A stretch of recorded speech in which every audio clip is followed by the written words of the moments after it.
हरि ओम श्री गुरुभ्यो नमः। वक्रतुंड महाकाय सूर्यकोटि समप्रभा निर्विघ्नं कुरु मे देवा सर्वकार्येषु सर्वदा।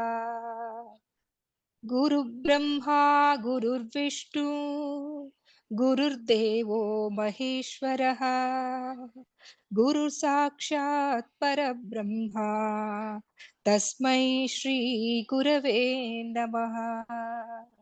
तस्मै श्री गुरवे नमः। Namaste friends. Welcome to session 77 of Gita for Inner Freedom and Transformation. We are now in the concluding session of the 13th chapter, Kshetra Kshetrajna Vibhaga Yoga. This is one of the main chapters where Lord Krishna teaches Advaita Vedanta Vichara or Atma Jnana to Arjuna. The main topics in this chapter are Atma, Anatma, and Jnanam. Any objectifiable thing, whatever is experienceable, including our body and mind, is Anatma. The Atma is the experiencer subject of all the objects of experience. The third topic is Jnanam. Jnanam here doesn't refer to Atma Jnana, but to all the virtues required for attaining Atma Jnana. I now request Srimati Sukanya Madam to introduce today's session and lead us to its beautiful conclusion. Our speakers are Dr. Sundar, Srimati Vidya, and Dr. Anupama. Over to you, Sukanya ma'am. Thank you, Radha. Sadashiva Samarambham Shankaracharya Madhyamam Asmadacharya Paryantam Vande Guru Paramparam. Om. Today, we are in the concluding part of the 13th chapter.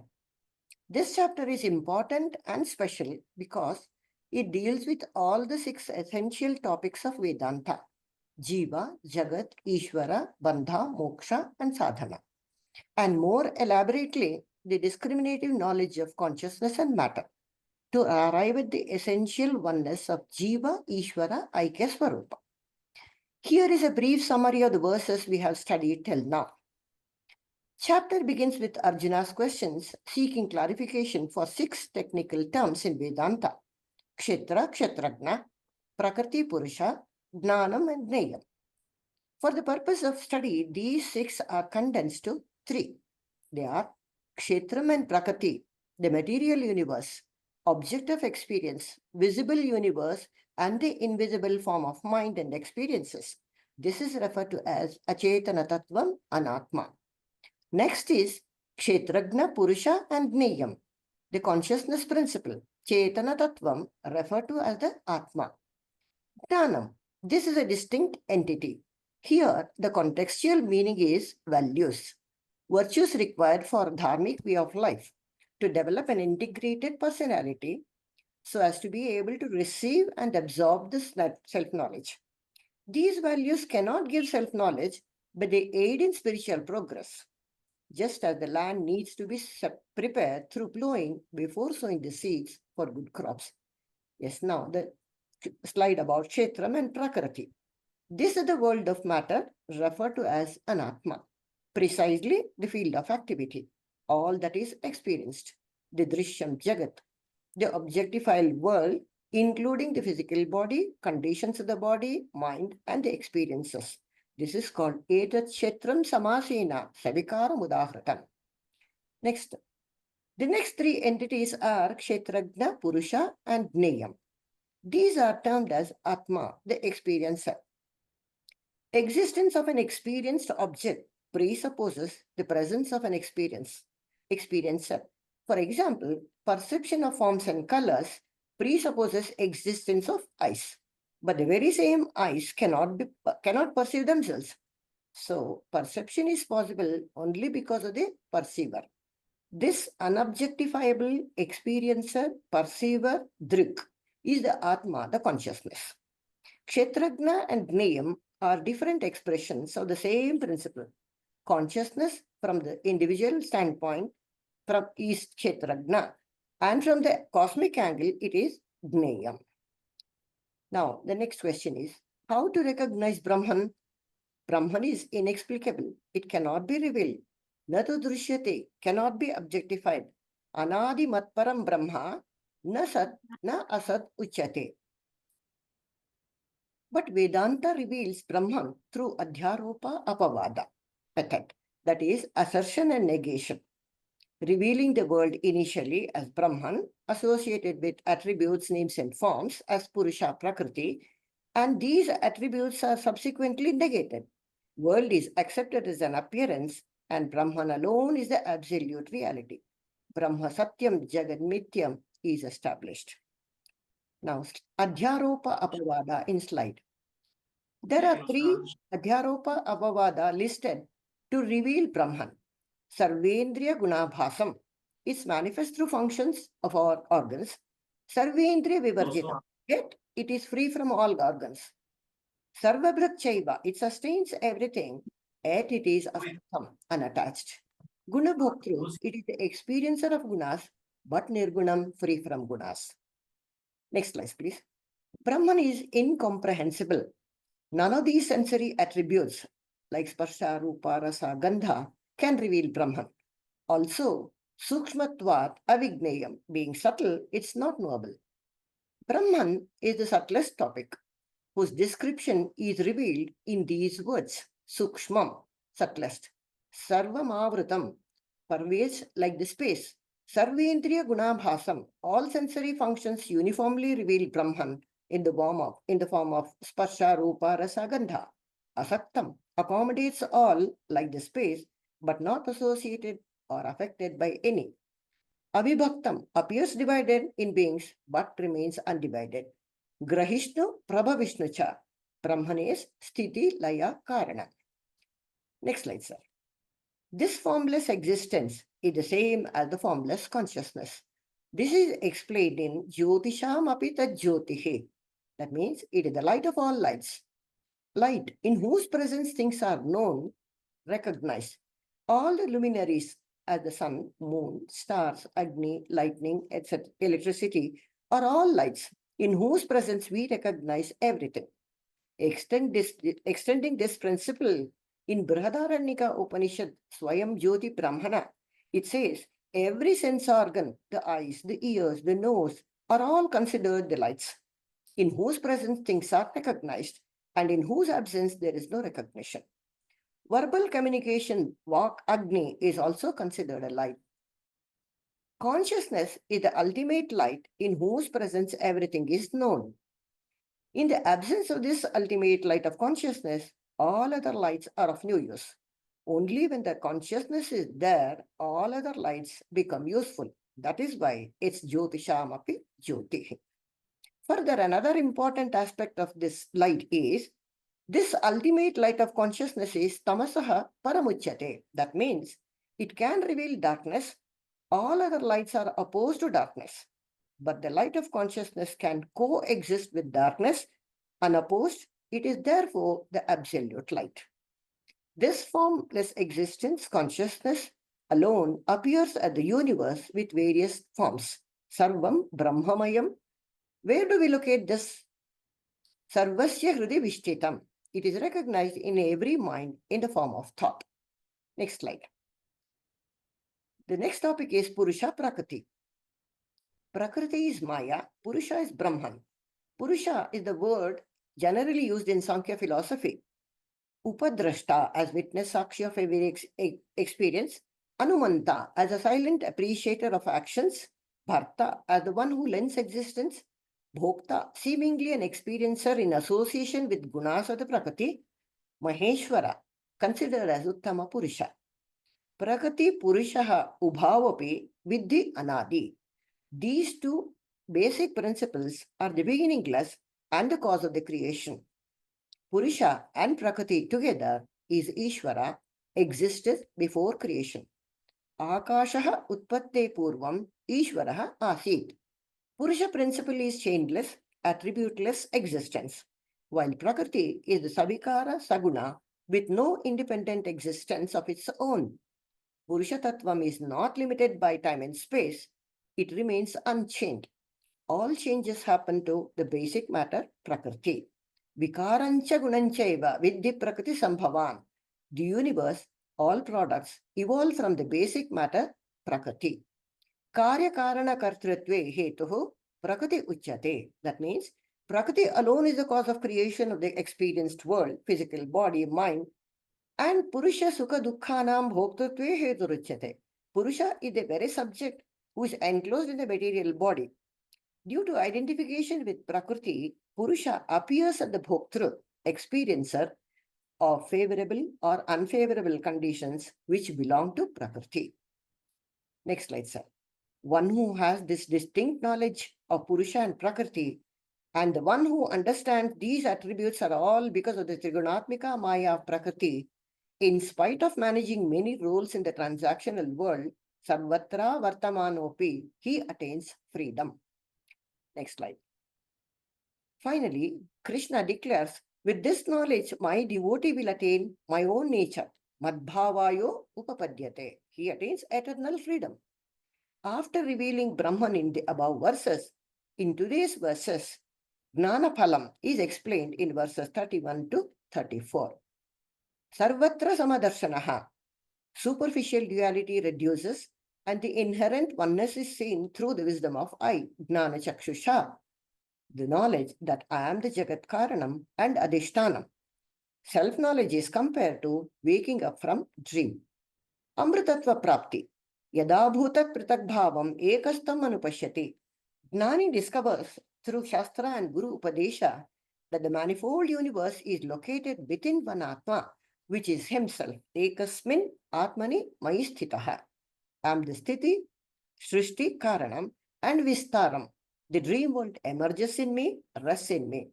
Thus, the Gnani becomes one with his higher nature, Param Gatim Prapti. Then Akritatvam, free from the notion of doership. Knowledge that all actions are done by the Prakriti, Purusha is Akarta. Then Brahma Prapti, seeing diversity in beings, all originating from oneself. Consciousness is compared to space and the sunlight. Atma is associated with everything, but not affected by any. Association is immanence. Not being affected is transcendence, like the space. Space is the subtlest form of matter, so is comparable with consciousness. The common features are ekatvam, sarvavyapakam, achalatvam, nirvikaratvam, akhandatvam, asangatvam, associated with everything but not tainted. As in Vishnu Sahasranama, Vishwadharam Gagana Sadrisham. Atma is the substratum of the universe, Sarvatra Dehe Avasthita, located in every being but not attached. Conscious and sunlight also have the same features as the space. Ekaha Ravi imam lokan prakashayati. Finally, Krishna says that one who has the discrimination between Kshetra Kshetrajna, Prakriti Purusha, consciousness matter, Satyam Mithyam, through the eye of wisdom, that is the intellectual understanding, he alone attains Jivan Mukti. These concluding verses about the benefit of the knowledge will be further explained in detail by Srimati Vidya, Dr. Anupama, and Dr. Sundar. Over to you, Vidya. Sri Gurubhyo Namaha. So, verses 32 and 33. Anaditvat Nirgunatvat Paramatma ayam avyayah sharirastopi kaunteya na karoti na lipyati. Next slide, please. Anaditvat, being birthless, Nirgunatvat, attributeless, ayam Paramatma, this supreme self, avyayah, is changeless. Api sharirastaha, though dwelling in the body, na karoti, it neither acts, na lipyate, not affected, kaunteya, O Arjuna. Next slide, please. This is a very beautiful and significant word. Swami Paramarthananda time and again tells us that self-knowledge can be compared to waking up from a dream. This is an example denoting many similarities as well as dissimilarities too, as This is an example, not an original one. Jnanam is comparable to waking, but the difference is when I wake up from the dream world totally disappears from my experience. But in the case of self-knowledge, the world continues to exist. This is the difference between waking up from the dream and waking up from ignorance. So, a Jnani knows I am the Karanam and the world is my projection, which is the Jivan Mukti state. Thereafter, the dream or the Mithya world continues. One will enjoy the glory of the dream, but without any fear, as the dreamness of the dream is known to him or her. So any gain or loss will not affect him as he has claimed his higher self. This is what Lord Krishna is telling us here. I am Paramatma Avyaya. Next slide, please. I, the Atma, my own higher nature of consciousness, is Avyaya, is not subject to any change. I am Nirvikaraha. Just as the waker is not wet by the dream rain, not burned by the dream fire, not wounded by the dream tiger biting, whatever happens in the dream world, the waker is not affected. The reason being Anaditvat, because Atma is without a beginning. Janma Rahitvat. Here, we should remember Janma or birth is one of the 6 modifications. Asti, Jayate, Vardhate, Viparinamate, Apakshiyate, Vinashyanti. So Atma is Janma Rahitvat. If the birth modification is not there, all the other modifications too will not be there. So Avyayaha means Nirvikaraha, Sadvikara Rahitaha. Next, Atma is Nirgunaha, Nirgunatvat, meaning it is attributeless. The modification is said to be twofold, substantial and attributinal. When milk becomes curd, the milk substance itself has undergone a change. So, a substantial change. When ornaments are made out of gold, there is no change in the substance. The change is only in the superficial form or an attribute. So, here you have to understand that Atma does not have both.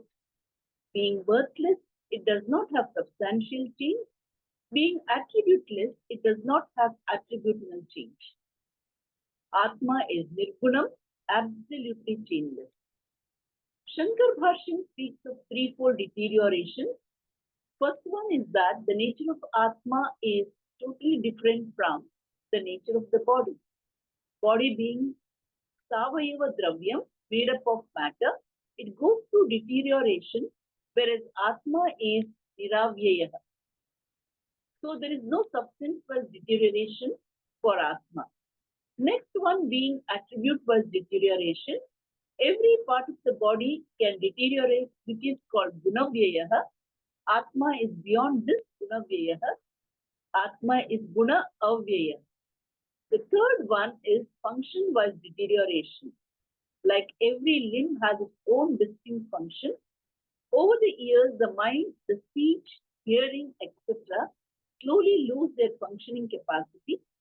So Kriya-wise deterioration, there is no substance-wise or attribute-wise or function-wise deterioration for Atma. And this Atma, Sharirastaha api. So, after waking up, knowing that I am the Atma, I continue to be in the body. So, Sharirastaha. The advantage is na karoti, na lipyati. Atma remains akarta, free from action. Na lipyate continues to be a bhokta without the phanam. The Shariram has got action and result. Mind has got action and result. But Atma does not have karma phanam. Doership and enjoyership is samsara. Atma is free from both. So we understand from this verse that a thing that is created has a beginning. But Brahman is one reality that is not created. He being the one without a second, there is nothing to taint him. That destruction to which Brahma, Jnani's body is exposed, does not affect him. The karma that is taking place in his body is like the surface of the sea, which is all activity, but in all its depth, it is just poise and peace. Now coming to the 33rd verse.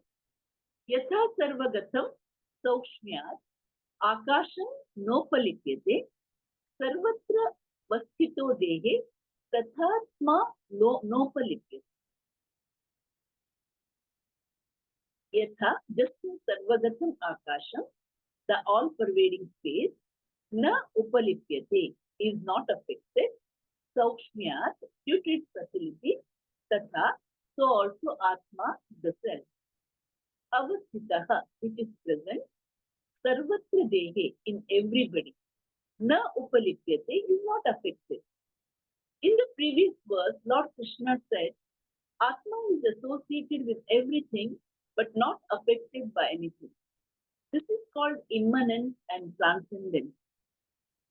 Immanence means it is associated with everything, and transcendence means it is not affected by anything.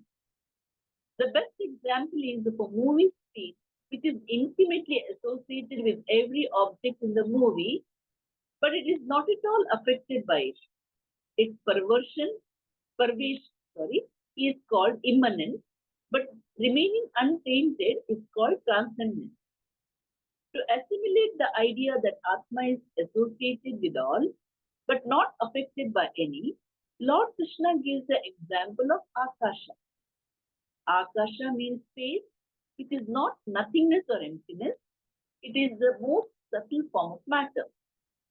So space is the best example of Atma because space and Atma have several common features. Ekatvam. Both are only one. Atma ekaha, akashaha ekaha. Sarva vyapakatvam. Atma is all pervading. Akasha is also all pervading. Achalam, being all pervading, Atma cannot move from one place to another. Same with the space. Nirvikaratvam. Akasha remains the same. It does not get out of shape. Atma also does not undergo any modification. Akhandatvam. Khanda means part. Akhanda means whole or absolute. Atma is partless. Akasha is also indivisible. Both accommodate everything but not affected by anything. So both are asangaha. Akashaha is sarva adharatvam. It accommodates and supports everything. The whole cosmos is located in Akashaha. Therefore, Akashaha is Vishwadharam and Atma also is Vishwadharam. The main difference being Akasha is Jadam, a Chetana Tattvam, whereas Atma is Chetana Tattvam. Therefore, it is only comparable to Akasha. Next, it is Sukshmatvam. Akasha is not easily comprehensible. One cannot see it, nor hear it, nor touch it. So Atma and Akasha are both subtle. So Sukshmatvam is another common feature between Akasha and Atma. Sarvagatam Akasham na upalipyate. All pervading space is not affected by anything because of its extremely subtle nature. It is not affected by anything. Tataha, in the same manner, Atma na upalipyate. Atma is not tainted or polluted by anything. Sarvatra dehe avasthitaha. Even though it is associated with everybody, it remains unaffected. So we understand by this verse that Akasha is the subtlest among the five elements. It remains untainted. In the same manner, Atman residing in all bodies is the subtlest of all and it remains untainted. The Anvaya is Sokshmyat yatha sarvagatam akasham na upalipyate tatha sarvatra dehe avasthitaha atma na upalipyate. Thus, this verse gives a profound understanding by the analogy of space, proving the stainless character of the self. Space is as though present in the air, fire, water, and earth, but it is in no way contaminated by their good or evil qualities. Similarly, Atma also permeating the entire body. It is subtler than the subtle. It is beyond the gunas. This self is not affected by the good and bad qualities of the intellect, mind, senses, and the body. Only when we change our Laukika Drishti to Paramarthika Drishti, we are able to claim that we are the Parishuddha Atma. In the Ajnanis perspective, the same Shuddha Atma appears as the Jivatma. For the Jnani, the same Atma is Shuddha Paramatma. Thank you. Shri Gurubhyo Namaha. Shri Gurubhyo Namaha. Verse 34. Yatha prakashayate ekaha kritsnam lokam imam ravihi kshetram kshetri tatha kritsnam prakashayati bharata. Here, Lord Krishna is telling Arjuna, Hey Bharata, yatha eka ravihi imam kritsnam lokam prakashayati tatha kshetri kritsnam kshetram prakashayati. This means, just as sunlight illuminates and is associated with every object of the world remaining uncontaminated, so also I, the Atma, accommodate and reveal everything. I, the Atma, am not tainted by anything.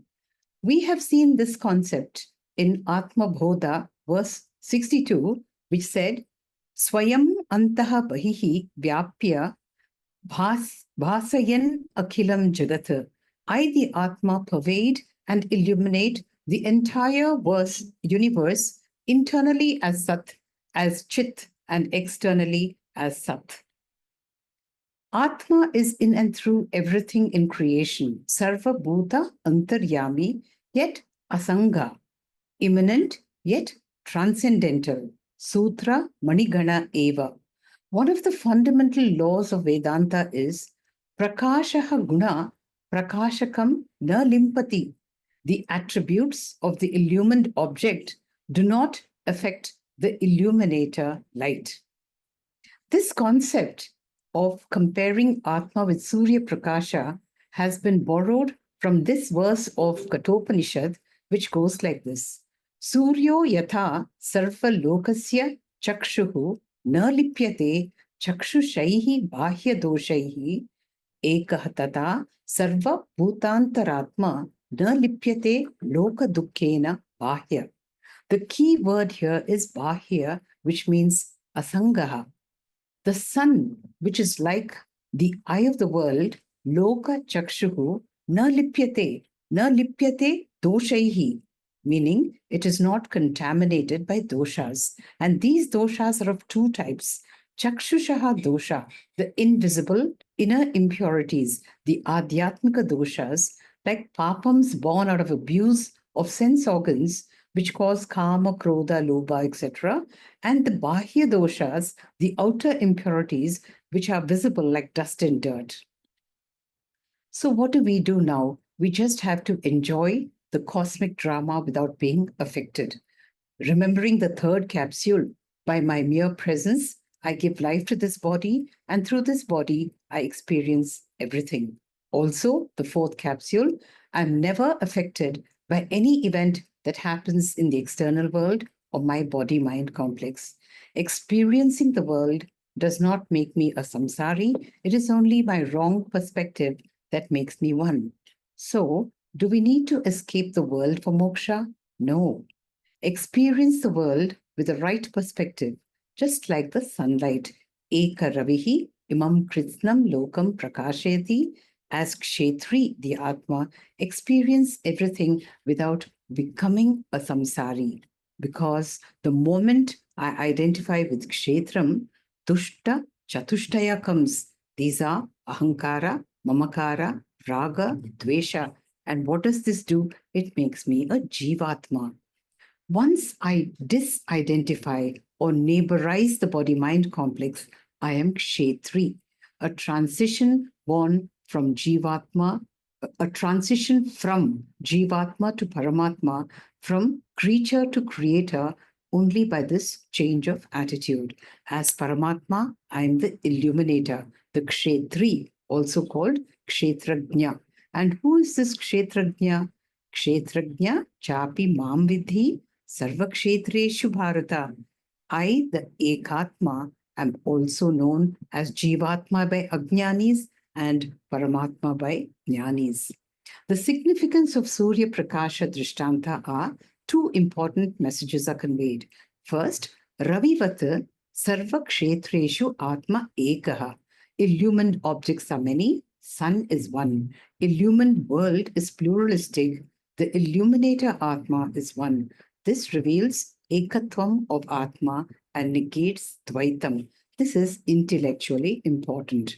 The second is the alepakaha or unpolluted, ever-free nature of Atma. This is emotionally important because I now know name raga dvesha, name lobha moha, but chidananda rupa shivoham. And when is this happening? Always. This is called sahaja samadhi. I am akashavat, prakashavat, sarvagataha, aliptaha. I am asangaha. Thank you. Hari Om, Shri Gurubhyo Namaha. We saw this slide earlier, a few classes ago, when the topics as arranged by Pujya Swami Paramarthananda ji were in these 6 sections. We have come to the concluding section of this glorious chapter, which is the 6th section, being Jnana Sadhanani, means to knowledge, and Jnana Phalam, which are benefits of Jnanam. As we shall see in this next slide, this concluding section 6 of this chapter was with this verse where Lord Krishna says, Sarvatha Vartamanopi na saha bhuyo api jayate. Viveka between Paramarthika and Vyavaharika Satyam means whatever one's Varna or Ashrama, it does not matter anymore. With this knowledge, he shall not be born again. That was the importance of this knowledge, which is in the 13th chapter. Now let's focus on the Jnanaphalam, which is spread across the verses 27 to the last verse 34. In this slide, we see several Jnanaphalam which are mentioned. In the 27th, we saw Samyak Darshanam, vision of inherent oneness saves me from samsara. 28th, Ekatva Samadarshanam, Ekatva Darshanam transcends me from mortality. In 29th, Akartritva Prapti, I realize that Prakriti does all in my mere presence. In the 30th verse, Brahmatva Prapti, vision of being the creator as Karanam and not a creature anymore as Karyam. In the 31st verse, the phalam presented was Abhoktritva Prapti. This is the vision of being a Sangaha, of being immanent yet transcendent. 2 examples for this phalam were given in the 32nd and 33rd shlokas in the form of Akasha and Prakasha, both of which have this feature of Asangatvam. Now let's see the present verse, which is the concluding verse of this chapter. And this gives the final benefit as Jnanaphalam, being one of Brahma Satyam Jagan Mithya, or Prapti of Moksha Purushartha. Kshetra Kshetrajnayor evam antaram jnana chakshusha bhuta prakritim moksham cha ye viduhu yanti te param. We can see correlative pronouns ye and te in this shloka. So there are 2 sentences. In the simplest form, the first sentence is ye viduhu, those who know. And the second sentence is te yanti param, they attain to the highest or the supreme. When the question comes viduhu or knowing with what? Then you find the word jnana chakshusha. So those who know with a discerning eye of wisdom, te yanti param, they attain to the Supreme. With the discerning eye of wisdom, know what, if you ask, then you get the remaining parts of the first sentence. Evam antaram kshetra kshetrajna yoho and bhuta prakritim moksham cha.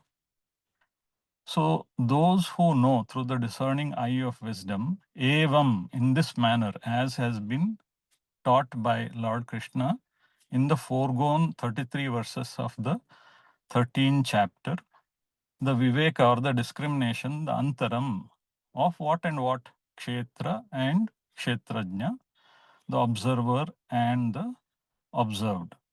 So this concluding verse therefore says that yanti param, attaining to the Supreme, is a matter of knowing, because it doesn't say those who do a particular karma. It just says ye viduhu, those who have this knowledge of the antaram between kshetrajna and kshetra and kshetrajna, they attain to the Supreme. There is one further object in the first sentence, bhuta prakritim moksham cha, which gives a profound understanding, which has already been covered in this chapter. Not just knowing the antaram between kshetra and kshetrajna, but to understand the mithyatvam of kshetra. So here, the usage of the word moksham in bhuta prakriti moksham is not about the moksham as we know, but it's a unique usage here to discuss about mithyatvam. Mithyatvam of what? Mithyatvam of kshetra as prakriti and bhuta. Prakriti means kshetra. Bhuta means the effects of the prakriti or kshetra, which is beings and things. So there is knowledge of the distinction between kshetra and kshetrajna. And not just that, there is a clear understanding that kshetra and its entire effects are mithya. This understanding leads one to the Supreme. So the meaning of this verse is those who know with the discerning eye of wisdom, thus the distinction of kshetra and kshetrajna, as well as the mithyatvam of kshetra, its effects, things, beings, they will attain to the Supreme. Now in this next slide, let us focus on few important aspects. So Acharya in the Bhashyam says the evam is an indication that this is a conclusion of the chapter. It's a upasamhara. Now what are all the antaram that are there between kshetra and kshetrajna, between anatma and atma? So we see several differences which are listed here. But these differences would still indicate to somebody that there are two entities in front of me and there is a difference between the two. In this shloka, the final two differences are being focused upon by Lord Krishna, that kshetrajna is satyam, ekam, advaitam, advitiyam. So this is a very unique form of distinction between two things, because we will see that at the end, there are no two things, only one thing remains. To make this clear, we look at this example of the ocean. Now we can make a statement that the water is inseparably intimate to the wave and the ocean, yet it is in whatsoever manner not affected by the wave or the ocean. Two, three terms are being talked about here. We are talking about water, we are talking about wave, we are talking about the ocean.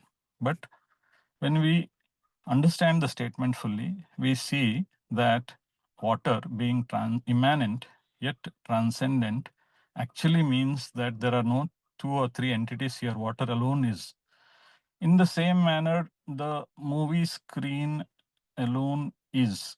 Whatever characters might be playing on the screen, they cannot be counted because the water in the movie cannot wet the screen, the fire in the movie cannot burn. So that is the kind of a distinction of two different planes of reality that is being talked about by Lord Krishna to establish ekatvam, satyatvam, advaitam of the kshetrajna, and kshetra is a mere play of kshetrajna and not a second entity at all. Bhuta prakritim moksham we have already seen, and Another focus is on the word yanti. It gives a kind of a notion that there is travel involved. But since this is a process of knowledge and not one of karma, then there is no travel involved in time or space. Once this knowledge happens, the true nature, which is already part of each one of us, manifests itself. So these are the key learnings of this verse. In this next slide, this being the concluding shloka of this chapter, we can chant this last, what is usually chanted at the end of the chapter. Om Tat Saditi Shrimad Bhagavad Gita Upanishatsu Brahma Vidyayam Yoga Shastre Shri Krishna Arjuna Samvade Kshetra Kshetrajna Vibhaga Yoga Nama Trayodashodhyayah. Thank you. We have just concluded a very important chapter, which has the essence of Upanishads, and many mantras are quoted for us to realize the absolute reality. This is very effectively brought out by our speakers. Thank you. After attaining this discriminative knowledge about the Kshetra, Kshetrajna, Purusha, Prakriti, Drishya, consciousness and matter, it is necessary to transcend this duality and establish in Advaitam that there is no second. So, knowledge needs to be converted into wisdom through Nididhyasana. Swamiji says, these verses from Upanishad quoted in this chapter are the Nididhyasana verses. These are the ones. From Kaivalya Upanishad, Mayeva Sakalam Jatam, Mai Sarvam Pratishtitam, Mai Sarvam Layam Yati, Tad Brahmadvayam Aham. I am the creator of this universe, just as I create the dream world that exists in me and resolves into me. I am that non-dual, eternal Brahman. Now from Kathopanishad, Uttishtata Jagrataha Prapya Varan Nibodata Khurasya Dhara Nishita Duratyaya Durgam Patastat Kavayo Vadante. Arise, awake, having approached the great ones, know the Atma. The wise declare that the path of sense knowledge is difficult to tread, just at the sharp edge of a razor blade. Guru and Shastra Upadeshas help me wake up to my higher nature, Aham Brahmasmi. Next one is also from Kathopanishad. Ashabdham asparsham arupam avyayam tadarasam nityam gandhavacha yat anadyantam mahataha param dhrubam nichaya tan mrutyumukhat pramuchate. This Brahman is soundless, touchless, colorless, tasteless, smellless, beginningless, endless, decayless, deathless, changeless, and beyond Mahat. Having clearly known that Brahman, one is totally free from the jaws of death. And finally, another verse from Kathopanishad. Suryo yatha sarvalokasya chakshuhu na lipyate chakshushe bahyadoshe ekastada sarvabhutantaratma na lipyate loka dukkhena bahya. Just as the one sun, the eye of all beings, is not affected by the external defects in the organ of sight, so too, the consciousness contained in all jivas is not affected by the sorrows of the jivas. With this, we now conclude the 13th chapter. Om Tat Sat. Thank you very much, dear Sukanya ma'am, and all speakers for your thought-provoking explanations. With this session, we are concluding the very important 13th chapter. Now let us meet again on 9th May, Atma Bodha revision, session 22. So with this, we are concluding this session. Om Purnamadah Purnamidam Purnat Purnamudachyate Purnasya Purnamadhaya Purnamevavashishyate. Om Shanti Shanti Shanti. Harihi Om. Shri Gurubhyo Namaha. Harihi Om. Thank you.